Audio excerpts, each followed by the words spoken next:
I'm Sharon Alfonsi. I'm Scott Pelley. Those stories tonight on 60 Minutes.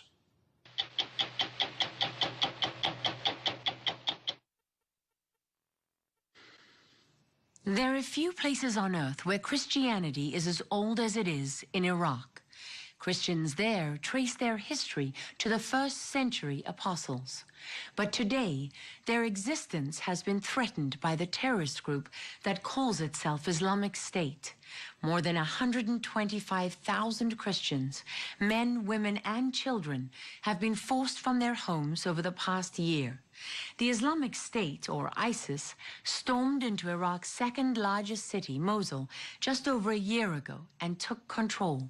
From there, it pushed into the neighboring villages and towns across this region, known as the Nineveh Plains, a vast area that's been home to Christians since the 1st century after Christ. As we first reported in March, much of what took almost 2,000 years to build was lost in a matter of months.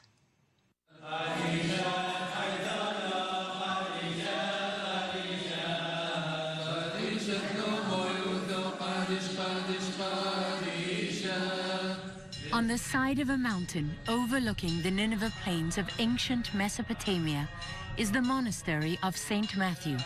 It's one of the oldest on earth. The voices of its monks have echoed here since the 4th century, uttering prayers that have not changed.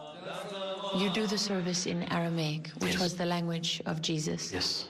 Are you among the last people on earth to speak this language? We think so, because we kept this language through the language of prayers. Prayers through centuries of persecution. Father Yusuf Ibrahim is one of only 7 monks left here. He told us the monastery was founded in 363 and has survived the Persian and Ottoman empires, Mongol invaders, and Kurdish conquests. Today it's threatened by the Islamic State, whose fighters advanced towards St. Matthew's gates shortly after taking Mosul last summer. Kurdish soldiers pushed them back to this village, where their flag still flies only 4 miles from the monastery. What are you most afraid of? Unknown future. The unknown future? Yes. What do you think is going to happen? We don't know exactly, but we're expecting the worst. The road from St. Matthew's brings you to the front line, just 6 miles from the outskirts of Mosul. Every town and village between here and the occupied city is in the hands of the Islamic State. And now we're told, for the first time in nearly 2,000 years, there are no Christians left inside Mosul. They take everything from us, but they cannot to take the God from our hearts. They cannot. Nicodemus Sharaf is the Archbishop of the Syriac Orthodox Church in Mosul, one of about 10,000 Christians who fled the city. We found him living as a refugee in the Kurdish capital Erbil. He said ISIS fighters were already inside Mosul when he escaped. I don't have any time to take anything. He told me, you have just 5 minutes. I take it 5 books.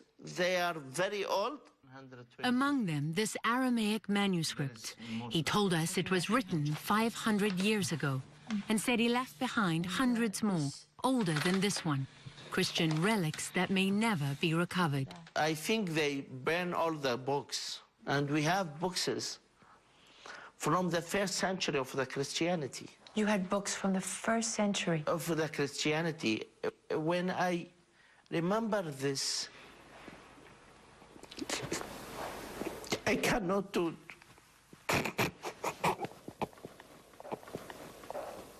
From the beginning, the Christianity, this is the first time we cannot to pray in our churches. As it seeks to erase Christianity from the landscape, the Islamic State allows no Christian symbols. It released these photographs, which show the desecration of the church at what is believed to be the monastery of Mar Gorgas, just north of Mosul. And nothing is sacred. ISIS blew up this mosque shortly after taking control here. It's a site holy to both Christians and Muslims. because the Old Testament prophet Jonah was said to be buried inside. Just like the Nazis marked the property of Jews, Christian homes in Mosul have been marked with this red symbol. It's the Arabic letter N for Nasara, an early Islamic term for Christians. When ISIS puts it on your home, you either convert to Islam, pay an extortion tax, or face the sword. Issa Al-Kareen is one of tens of thousands who had to make that choice. He was at home with his family in the Christian village where he'd lived all his life when ISIS fighters came looking for him. He told us the fighters first took all his money, then his wife and children. So they were telling you, convert, convert, convert? Yes, convert. In the beginning, I refused. I told them I was Christian, and I had my religion, and they had their religion. But they told me, if you don't convert, we will kill you and take your wife and children. He agreed and was taken to Mosul to convert, where he was reunited with his family. Soon, ISIS fighters were asking about his young daughter, and he told us that frightened him more than anything. They said to me that in Islam, the Sharia says girls that are 10 years old should get married. As soon as they left, my wife and I shut the door. We looked at each other, and she started to cry and pray. We were so scared they were going to take our daughter from us. They escaped in the back of a taxi. Issa says they talked their way through 3 ISIS checkpoints and traveled for over 4 hours on back roads to Erbil, where, like Archbishop Sharaf, they now live as refugees. Some 30,000 Christians were living in Erbil before this crisis, most of them Chaldean Catholics, who follow their own ancient traditions but recognize the authority of the Pope. Bashar Warda is the Archbishop of this diocese. He says his congregation has swelled by more than 60,000 refugees, as Kurdistan, the semi-autonomous region in the north of Iraq, has become a safe haven for Christians fleeing the Islamic State. This is one of the oldest Christian communities in the world, thousands of years old. 2,000 years, almost. And when you look at it today, where is that Christian community here? Disappearing. It's dying. Archbishop Warda said Christians in Iraq ironically felt safer under Saddam Hussein. Democracy brought a new wave of persecution and prompted a mass exodus of Christians. When the U.S. withdrew completely in 2011, Archbishop Warda said the situation became even worse because Iraq's new leaders were incapable of governing without help. I think the American support was needed forcefully. You cannot leave the country like this and tell them, well, we've liberated you, we cannot do the job for you, and we are walking away, and this is your country, rule it. So in your view, walking away in 2011 was just as damaging to Iraq as 2003 Yes. when the U.S. invaded? Yes, it's not blaming, but that's the reality. This is not what you camped for in 2003. 4,000 sacrifices of the American soldiers was not meant to come to this day. Christianity in Iraq was born in the towns and villages of the Nineveh Plains, like this one called Tel Asqaf, which lies less than 20 miles north of Mosul. Christians have lived here and walked these streets for over 1,000 years. But today, there's no one. They're all gone, driven out by fear. And one of the most striking things you notice is the silence. Every road was deserted, houses and possessions abandoned, others destroyed. Tel Asqaf had always been a refuge for Iraq's Christians, until last year, when ISIS moved in and 7,000 Christians fled. 3 weeks later, Kurdish soldiers pushed the terrorists out.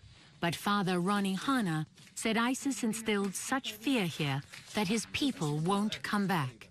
He worries too, but returns for a few hours every morning to check on his church, which he said ISIS fighters used as their base. He told us one of them called him on his cell phone to ask how to operate the church generator. They really did. They asked you that. And you told them. I guided them to where it was located around the corner from here. He told us, and explained how to turn it on. The last thing I said was to please take care of the church, and they just hung up. The cleansing of Iraq's Christians from this land is something Archbishop Sharaf believes ought to be generating a much louder cry of outrage from his Muslim friends and neighbors. Speak up. Of course, there is good people in the Islam people. There is not all Muslim people, they are bad. I believe. But where is the good people? Where is their voice? Nothing. Few. With everything that has happened here to the Christians, what has been lost? They lost our dignity here. I'm sorry to say that. We don't have dignity in our country, in our land. Most everyone we met welcomed US-led airstrikes here, but they also said it's not nearly enough. Taking back Mosul, a city of about 1.5 million people, is widely understood to be a difficult prospect. Archbishop Warder believes the Iraqi army can't do it alone, and as long as the city remains in the hands of ISIS, who he refers to as Daesh, its Arabic name, no Christians will be going home. For me, Daesh is a cancer. It's a disease. So sometimes you take some hard measures, unfortunate measures, to deal and to treat this cancer. So you want to see a major military offensive to retake Mosul? Yeah, to get Iraq to its normal situation. And by getting Iraq to its normal situation, you mean restoring the border between Iraq and Syria? Yes. Getting rid of Daesh, the Islamic State? Exactly. Defeating them militarily? Please God. The Christian community hastily set up militias to guard their deserted villages and homes along the front line. And they're getting a little help. As I'm going this way, We were surprised to come across American Brett Felton, a Christian veteran of the Iraq War, who traveled on his own from Detroit to train Christian volunteers. And this man, Hamas, who said he came from Australia, driven to defend the land where he was born. What do you think the Islamic State intends to do with the Christians here? To wipe them out, to be nothing, no place left that bears the name of Christian or Christianity. Christians in the frontier town of Al-Qosh live in the shadow of the Islamic State. Under constant threat, the militiamen keep watch as they celebrate their faith and carry out traditions that are as old as Christianity on the Nineveh plains.